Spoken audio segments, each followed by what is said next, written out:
Hi, I'm Lonnie. Peter Valentine was my uncle. He is my uncle. I just wanted to tell a story about the first time he met my husband, which was not my husband at the time. I'd only known him a week. We went over to his house because my husband had a show in town, and Peter sat us down and talked to us for about 1 to 2 hours about his theories, and he showed us photos and just like his way of life. And at the end he said, I've been talking quite a while, I want to hear something from you.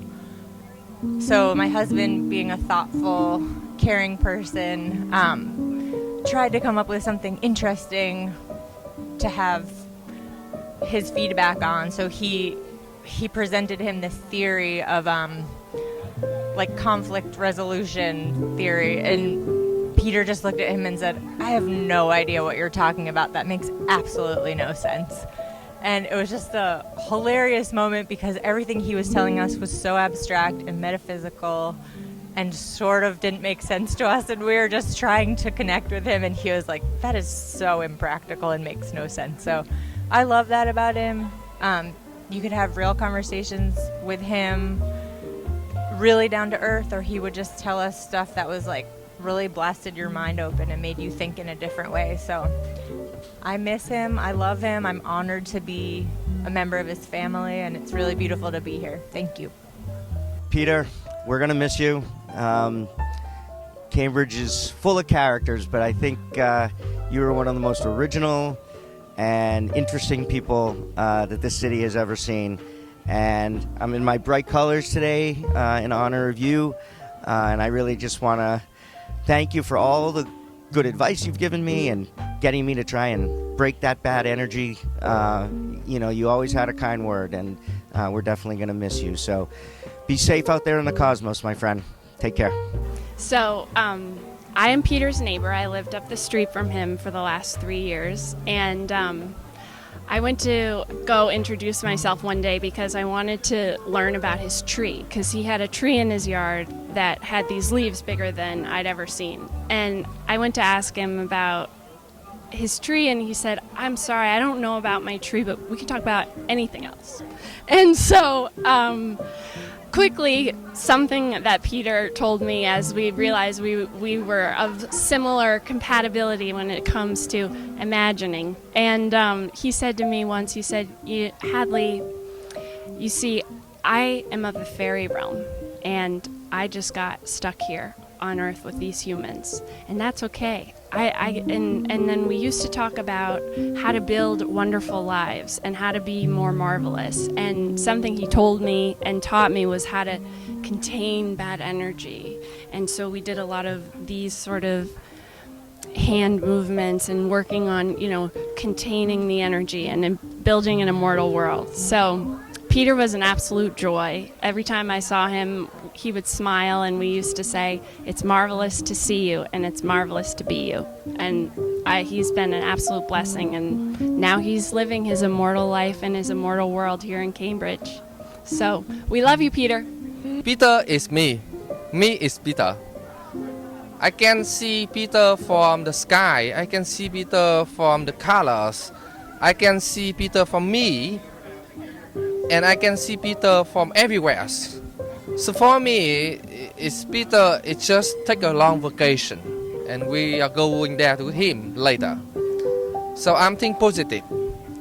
I losing a friend that can walk with me and hang out with me and spend time with me, but at the same time, I know that he's still around. We love Peter, and I know Peter love me too. Love us too. I have a lot of stories that I want to share with you guys, but to be honest, I keep it for myself. Thank you. Hey, my name is Kevin, and I just came here to pay my respects to Peter, who was such an amazing resource to the community in Central Square, and he's definitely going to be missed. A memory I'd like to share was that so I'm a filmmaker, and I started out at CCTV a long time ago, and about 10 years ago, the first project I ever made was to do a short documentary about Peter's fence, and So I went and rang his doorbell and got the courage up to go talk to him and ask if I could do that. And he said he would not be on camera, but I could come into his house and film all around and try to create something with what I could without him being the subject of the film. And one story I thought was funny that stuck out to me is we were sitting in his house with a crew that was helping me on the shoot, and he had a rock on a Lazy Susan in the middle of his living room, and my crew member was a little weirded out and asked, "Why do you have a rock on a Lazy Susan?" And Peter said, "Well, why don't you put your hand on the rock and have a conversation with it, and then you tell me." And that's my story about Peter. Thank you. My name is Sam Kendall. I'm a neighbor and friend of Peter's. I think one thing that's unremarked on often is his physical strength. So there's one of the photos of him shows him crossing his arms, looking kind of like Popeye, and you can it's of him as a much younger man. So you can see there that he had some muscles, but later he seemed frailer. But I want to just tell a very quick story. That when his house flooded, was it last year or the year before, there were pools of water in places in the house. And my wife and I went over, and some other people too, and we moved furniture to be out of the way of the water, so that, you know, like Peter wouldn't be walking in water. We moved his heavy couch, two of us to lift it, not so easy to lift. Moved it over away from the water. We came back the next morning, and the couch and all the other furniture is back in place. And how did he have friends who came by last night and helped him do it? No, I think he just lifted it up and moved it. Yeah, so my name is Dan Totten, and I live in Central Square on Bishop Allen Drive. And I've been here for about 5 years, and, you know, I got to know Peter over those years because I would see him all the time in Central Square. But in addition to that, I work at City Hall, and Peter would always be at City Hall writing us colorful notes and coming to public comment and speaking, and he was a daily presence at City Hall for many years, and it left an impression on me. He was one of the most unforgettable constituents that we worked with, and then I would see him off hours in Central Square, and we became friends. This summer, I want to share one memory from this past summer. Just a few weeks before Peter passed, we had some interns interning at City Hall with us, and about 3 days after the interns started their work with us, you know, we would let them out to go get lunch in Central Square every day. We would say, you know, go get lunch and come back in half an hour. And after about 3 days, they came back from lunch, and they said, "Dan, who is the guy that we always see, no matter where we go, wearing the colorful clothing? Who is he?" And I said, "Oh, you must be talking about Peter. Let's go meet him." So I brought our two interns, over to Peter's house, and we hung out on the steps for a while, and he imparted his wisdom, and you know, they said, you know, Peter's a great guy. We should get lunch with him. So, you know, a few days later, we set up a lunch, and we all got lunch, and the first thing I want to point out here is just that the interns we worked with were incredibly impressed and captivated by Peter, as so many of us have been over the years. But in addition to that, you know, it really shows